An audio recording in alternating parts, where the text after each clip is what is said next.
Am I the asshole for telling my stepdaughter to stop using menstrual products in the bathroom she shares with my sons? Disclaimer, this is not my story. I've been living with my new wife and stepdaughter for 6 months now. She's 19 and I have 3 sons, 18, 16, and 15. All 4 of the kids share a bathroom. My sons have never lived with a woman for long periods of time, so living with 2 women has been unusual for them. My oldest son came to me last week and told me that his stepsister disposes of used sanitary products in the trash can and it makes him uncomfortable. I think it's reasonable since my sons are teenage boys and don't want to see her period products on full display. A few nights ago I went into the kitchen and she was there doing some schoolwork. I took the opportunity to have a word with her. I told her my sons were uncomfortable and asked her if she'd mind putting her used products in diaper bags or flushing them down the toilet.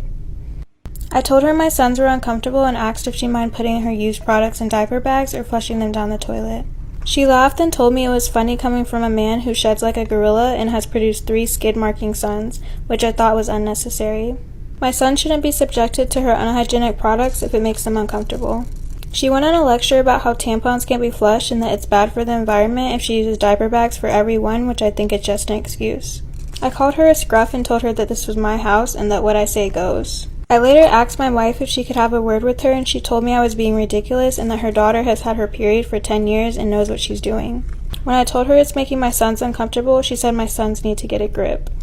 Storytime about when I switched my wife's cat with a more well-behaved lookalike. 6 years ago, I swapped my then-girlfriend, now wife's cat with a more well-behaved lookalike. She had an all-black cat that was extremely aggressive. It scratched everyone, hissed at everyone, and didn't use the litter box half the time. My wife insisted that she could get it to behave better. One week, she went out of town to visit her family and I was supposed to go to her apartment and feed it. The first night I went over, it scratched the shit out of my arm. I joked to the cat that it's not special and I'll replace it if it scratches again. However, that joke stuck with me until I thought about it enough and it wasn't a joke anymore. The next morning, I went to a local animal shelter. I found an identical cat who was already litter box trained and acclimated to people but was a little skittish. Its old owner died of a heart attack and the animal shelter people think that that's why it was a little skittish. Overall though, it was a lot friendlier and better behaved and the skittishness would help resemble the original cat. So I adopted it, took it to my wife's apartment, settled it in, and then drove the original cat to an animal shelter a town over. I was paranoid that my wife would find out if I took it to a local one. I also double checked that the shelter I dropped it off at was a no-kill shelter. It's now been 6 years since then. We got married 4 years ago. We still have the swapped cat. It answers to the original cat's name. My wife knows nothing. She loves this cat and brags about how much better behaved it is. Every time I see it, I feel like a total piece of shit.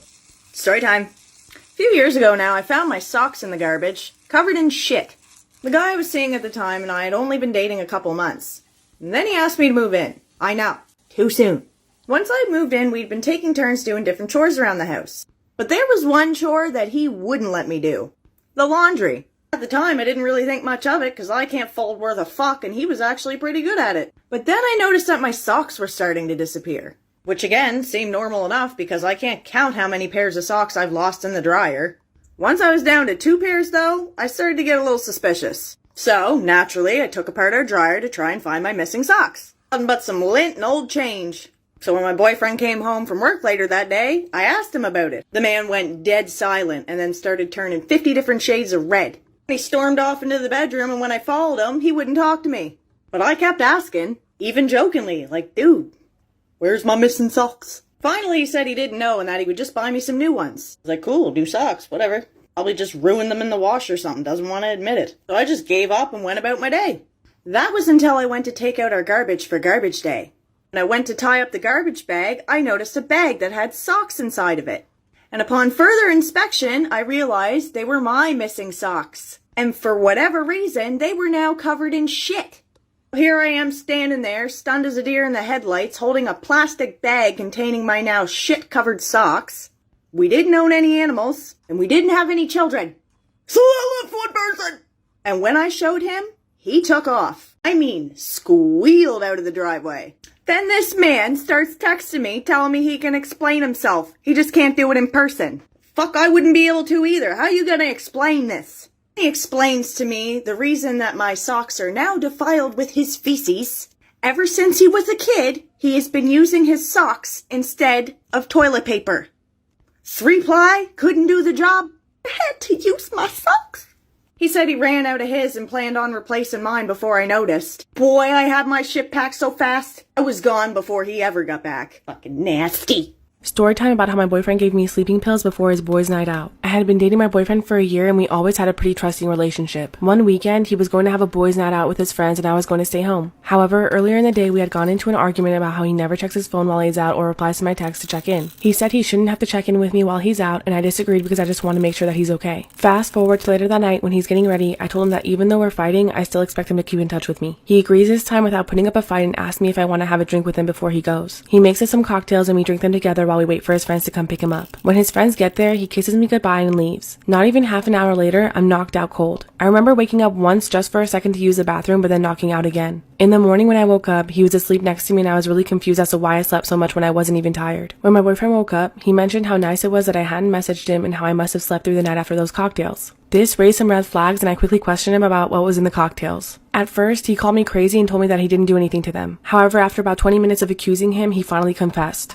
After I accused my boyfriend of messing with the cocktails, he admitted to putting a couple Benadryl in my drink. This, mixed with the alcohol, is what made me extremely sleepy and caused me to knock out for the whole night. I was furious when he said it. He clearly didn't see a problem with it and even made a joke about how he should do it more often when he doesn't want me pestering him. I freaked out at him and told him that what he did was not only wrong, but could also be a crime. I think this scared him a bit because he quickly started apologizing and promising to never do it again. Obviously, I'm not stupid and I wasn't going to stay with someone who would do that to me. I quickly called my family who came rushing over. I packed my things and my brothers kept my now ex in the other room and threatening him not to come around me. I got all my things together with my mom and my sister and left him that very day. He wouldn't stop blowing up my phone with apologies and sending sorry gifts to my work. I had to block his number and threaten him with a restraining order if he ever tried to talk to me again. I was horrified that someone would go to those lengths and I couldn't trust him after this. He even tried to get his family to text me to get back together with him, but when I told them why we broke up, they were shocked too. They apologized profusely on his behalf and told me to stay safe. Am I the asshole for not wanting to be the babysitter at my friend's wedding? So I, 22 female, love babies. I've always wanted kids, but I want to wait until I'm married to have them.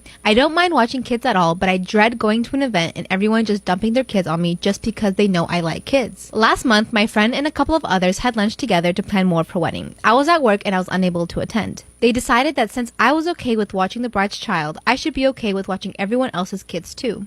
They decided to set up a daycare-like area at the venue where I would watch the kids. I didn't even know they planned this until yesterday. I told my friend, the bride, that I would only watch her kid. That's all I agreed to. She argued that since I work in pediatrics and I actually like kids, I should have no problem handling 7 to 10 kids. I told her no, I only agreed to watch her child because it was her wedding. I tried to reason and say that if the other parents were willing to pay me for watching their kids, then I would be fine with it.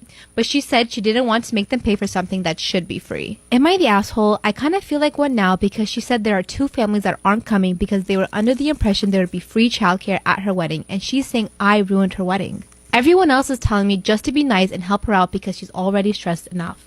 This is the story of the time I spent 5 hours doing makeup for free and ended up getting things stolen out of my makeup kit. One time I was contacted by a nonprofit organization asking me if I would be willing to do makeup for a mommy-daughter event. I had worked with this organization in the past and I was super excited to be able to do makeup while helping them out. The only thing is that I didn't exactly know what I was getting myself into. The organization was putting on a weekend-long retreat to give mothers and daughters a chance to bond. The girls there were between the ages of about 6 and 12, all of them accompanied by either their mother or a mother figure. The mothers and daughters spent all weekend doing fun bonding activities, and at the end of the retreat they would be rewarded with a mother-daughter photo shoot, directly following having gotten their hair and makeup styled.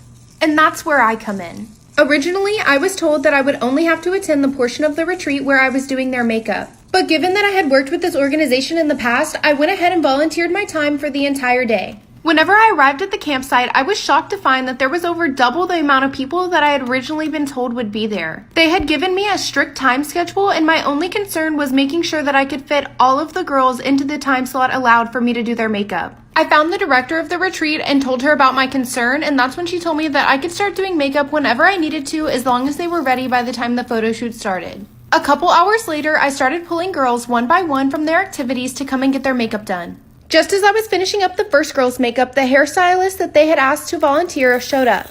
As she was setting up her station next to mine, I walked away for a second to go to the bathroom. Whenever I came back, I noticed that my foundation was missing and so was a concealer. I was more than sure that I had taken it out of my bag and placed it on the edge of the table next to my brushes. I looked all through my makeup bag, but I couldn't find them anywhere. This was a huge problem because I had just lost the most important part of the entire makeup look, and I still had like 15 more people to do. After looking through all of my things, I asked the hairstylist if she remembered seeing them on the table when she arrived. She said she remembered seeing them, but whenever I had gone to the bathroom that she went out to her car to grab her hair clips. This left me in a super awkward situation because now I couldn't do anyone else's makeup, and I pretty much had to go around to every single mother and daughter and ask if they had stolen my items. Spoiler alert, I don't know if you know this, but mothers do not react well to somebody saying that their daughter stole something from them. With the help of another volunteer, we searched through all the rooms, all the counters, all the bathrooms, and the kitchen, but we couldn't find my foundation or concealer literally anywhere. Even though I knew for sure that I had used them on the first girl I did makeup for, I decided to walk out to my car and make sure it hadn't fallen out of my bag. When I came back to my station, there they were sitting on the edge of the table, but someone had definitely messed with my things because there was makeup all over the lid and all over the outside of the bottle. I continued to work on people's makeup for the next couple of hours. No one ever came clean to tell me who touched my makeup, and I never really pursued it because honestly, it just would have been so awkward. Storytime on how I fell in love with my dad and tried to sleep with him. But did he stop me? Okay, so boom, we jumping right into this one. I was 13 years old at the time and both my parents were 40. I'm an only child and they call me Miracle because I was their miracle baby. My parents had been together since high school and claimed they were soulmates, but that made me angry. You see, I love my dad, but not in the father-daughter way. I mean, I'm in love with him. I want to do everything with him, make love with him, and grow old with him. And I want my mom to go away and disappear. My dad always told me how beautiful I was and said that I'm a princess. He opened doors for both me and my mom, but like I said, I just feel like she's in the way. I always kiss my dad on the lips to greet him, and so much times I wanted to go further. But I couldn't because my mom was there, and I would just greet my mom with a regular kiss on the cheeks. She would even joke saying how come she don't get kisses like dad? Ugh, cause you're not him. But I was gonna make sure I end up with my dad. Like for part 2, I would greet my dad with a kiss on the lips, but I would greet my mom with a kiss on the cheeks. And she would joke around and say, how come I don't get a kiss like dad? Because you're not him. My mom also told me I was pretty and stuff. She was a great mom, but I wanted my dad. And she was stopping that. So I hated her. I always waited for the perfect time to make a move on my dad because deep down I felt my dad wanted me too. Well, one day my mom went on a 3-day vacation with her mom and I was left alone with my dad. This was my chance. I was going to set the mood and try to sleep with my dad. Then we were going to kick my mom out the house and he was going to realize that I was his actual soulmate. So I set the room up with some flowers I found around the house and also with some candles. I told him I had a surprise for him and I blindfolded him and walked him to the room. It was their room, by the way. Then I kissed him, but this time a real kiss. Like for part 3, I blindfolded my dad and brought him to the room and then I kissed him, but this time a real kiss. My dad softly pushed me back and said, Miracle, what are you doing? I took his blindfold off and he looked very confused. Then he said, what is this? As he looked at the flowers and the candles. Then I told him, Dad, this is our chance. We don't have to pretend anymore. Take me. My dad just stared in literal confusion. So I made a move and I jumped on him. Then I said it louder. Dad, take me. My dad immediately took action.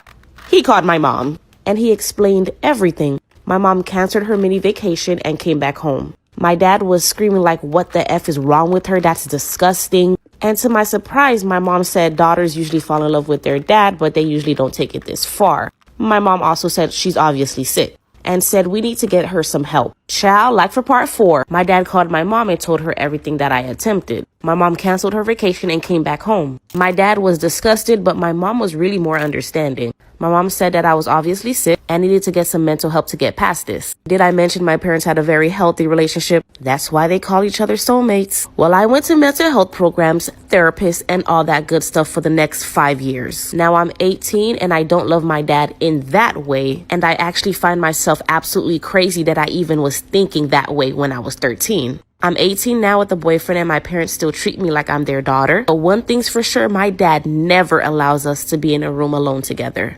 Child, he wasn't having it. He loved my mom and originally was very disgusted by me. He had to take time to get past it. So to answer, did he stop me? Yes, he did.